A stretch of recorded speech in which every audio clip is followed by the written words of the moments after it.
Hola, ¿qué tal? ¿Cómo les va? Quiero compartir con ustedes en esta oportunidad unas palabras acerca sobre el tema del dinero.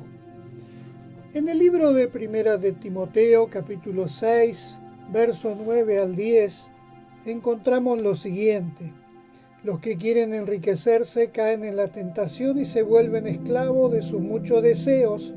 Estos afanes insensatos y dañinos hunden a la gente en la ruina y en la destrucción, porque el amor al dinero es la raíz de toda clase de males. Por codiciarlo algunos se desviaron de la fe y se han causado muchísimos sinsabores. Como vemos, la palabra de Dios nos advierte sobre el amor al dinero. Dios no significa que Él está aquí en contra del dinero, sino que Dios nos advierte a través del apóstol San Pablo a Timoteo que amar al dinero puede traer destrucción, ruina a nuestra vida, porque ponemos en primer lugar algo que no debe ocupar ese lugar. Si hay algo que debe ocupar el primer lugar en nuestra vida, ese es Dios y su santa palabra, la Biblia, que nos guía justamente a toda verdad y nos advierte para que no caigamos en dificultades y problemas, ¿sí? En el libro de Lucas 16, verso 10 al 13, allí Jesús habla claramente sobre este tema y dice que no podemos servir a dos señores, ¿sí? A Dios y al dinero. O sea, Dios siempre tiene que estar en primer lugar y no el dinero, no el afán, la ansiedad por el dinero. En el libro de Mateo 19, 23 al 24, Jesús nuevamente vuelve a hablar sobre el tema y dice que es casi imposible que un hombre rico pueda entrar al cielo. Justamente, ¿por qué? Por el amor al dinero, ¿sí? Ahora, hay algunas condiciones, algunas claves, cómo conducirnos con este tema. En el Salmo número 1 dice allí: dichoso el hombre que no sigue el consejo de los malvados, ni se detiene en la senda de los pecadores, ni cultiva la amistad de los blasfemos, sino que en la ley del Señor, o sea, en la palabra, en la Biblia, se deleita día y noche, medita en ella. Es como un árbol plantado a la orilla de un río, que cuando llega su tiempo da fruto y sus hojas jamás se marchitan y todo cuanto hace prospera. Lo que vemos aquí, que dice la palabra de Dios, que feliz, dichoso es el hombre, la mujer, que se deleita en la Biblia, en la palabra de Dios, que acepta, que valora las enseñanzas, los consejos de la palabra de Dios, ya que ella nos guía a la verdad, a la realidad. Y las consecuencias justamente de valorar la palabra de Dios es que seremos personas que, en primer lugar, daremos fruto. En segundo lugar, dice que estaremos llenos de vitalidad. Y en tercer lugar, que todo lo que hacemos va a prosperar. O sea, vemos que aquí hay una clave muy clara establecida por Dios en este Salmo número 1. En primer lugar, si queremos ser personas dichosas, personas felices, debemos meditar en la palabra de Dios, poner a Dios y su santa palabra en primer lugar, y Él justamente nos va a guiar para que podamos entonces manejarnos perfectamente con este tema del dinero. El rey David, en Primera Reyes 2, versos 3 y 4, le dijo a su hijo Salomón lo siguiente: según el destino que a todos nos espera, pronto partiré de este mundo. Cobra ánimo y pórtate como hombre. Cumple los mandatos del Señor tu Dios. Sigue sus sendas y obedece sus decretos, mandamientos, leyes y preceptos, los cuales están escritos en la ley de Moisés. Así prosperarás en todo lo que hagas y por donde quiera que vayas. Este es el consejo de un padre sabio que le aconseja a su hijo, sí, para que busque, valore la palabra de Dios. Ahora es interesante que en Proverbios 11:24, justamente Salomón dice lo siguiente: Unos dan a manos llenas y reciben más de lo que dan. Otros ni sus deudas pagan y acaban en la miseria. El que es generoso prospera y el que reanima será reanimado. Es interesante, parece ser que Salomón tomó muy en claro el consejo de su padre David y él realmente valoró la palabra de Dios y la tiene muy en cuenta, y él declara claramente: unos dan a manos llenas, o sea, ser una persona dadivosa, una persona que no es tacaña, como decimos comúnmente, es una persona que recibe también. Y otros dice que ni sus deudas pagan y terminan en la tremenda miseria que les espera, justamente porque por no ser personas que se dejan orientar por la palabra de Dios. Ahora, ¿cómo manejarnos con el dinero? Y el dinero especialmente en relación con Dios y con la iglesia. En el libro de Primera de Corintios, capítulo 16, versos 1 y 2, dice: en cuanto a la ofrenda para los santos, haced vosotros también de la manera que ordené en las iglesias de Galacia.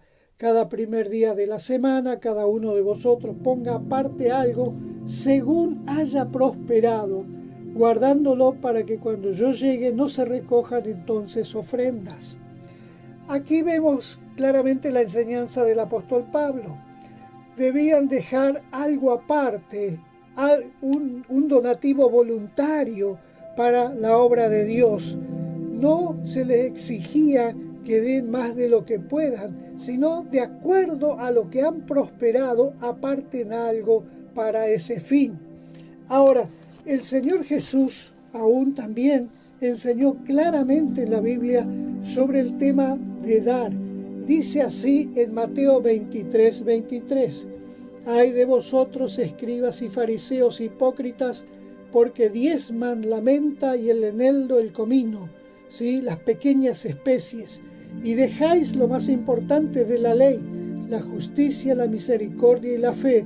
Esto era necesario hacer sin dejar de hacer aquello.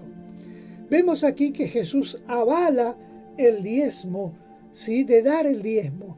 Una persona que decide voluntariamente dar el 10% de sus ganancias a Dios, está demostrando que Dios es más importante que el dinero y que cree que Dios va a cumplir su promesa, que dijo que el que diezma, Dios lo guardará del devorador, allí en el Antiguo Testamento, donde está esta enseñanza también.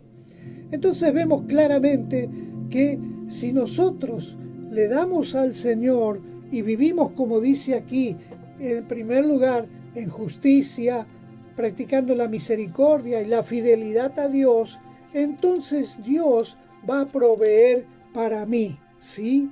Si bien yo soy el que administra, y en el libro de Timoteo, capítulo 5:8 de primera carta de Timoteo, dice que el que es creyente, el que cree en Dios, debe proveer en primer lugar para su familia, si no es como una persona incrédula que no cree en Dios.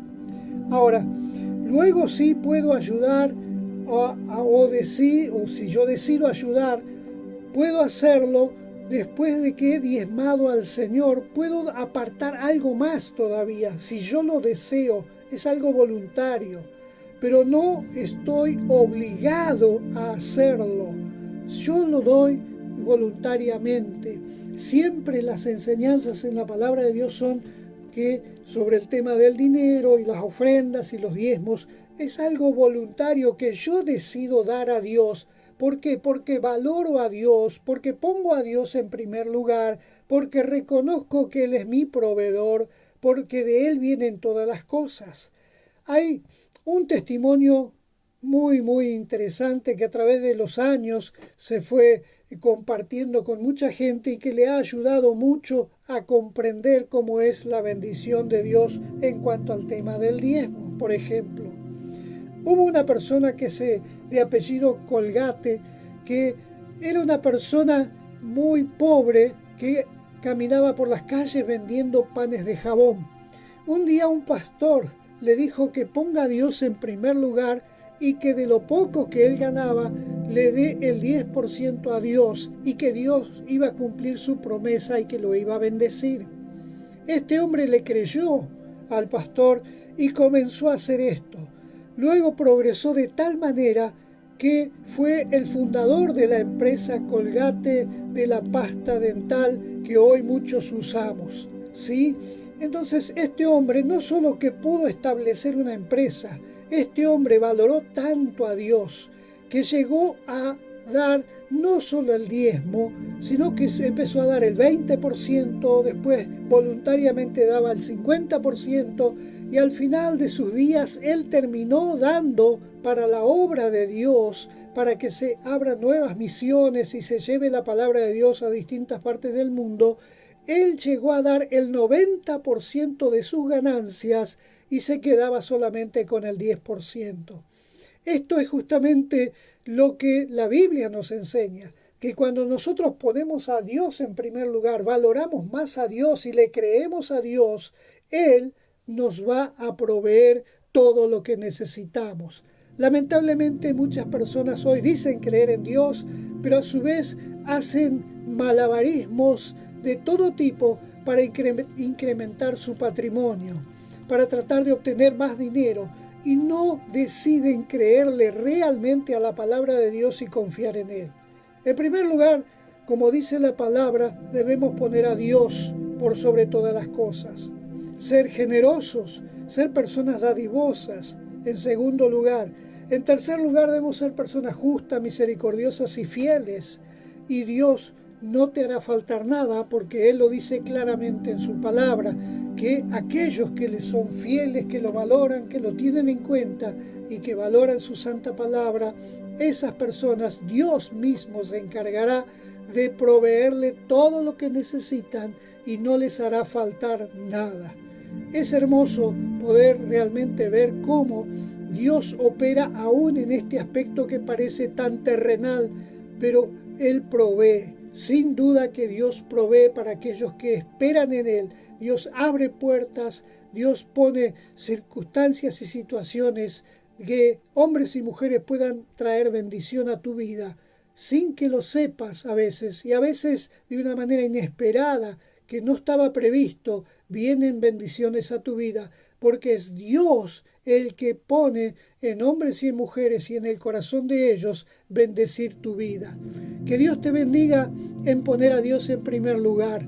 Administra bien tu casa, mantén bien a tu familia y bendice a la iglesia voluntariamente de acuerdo a lo que dispones en tu corazón. Dale al Señor tu diezmo y Él te guardará del devorador, como Dios dijo que lo iba a hacer. Que Dios te bendiga, profundiza en este tema, léelo, profundiza más en la palabra de Dios y vas a encontrar allí mucha más enseñanza clara sobre esto que va a bendecir tu vida. Que Dios te bendiga.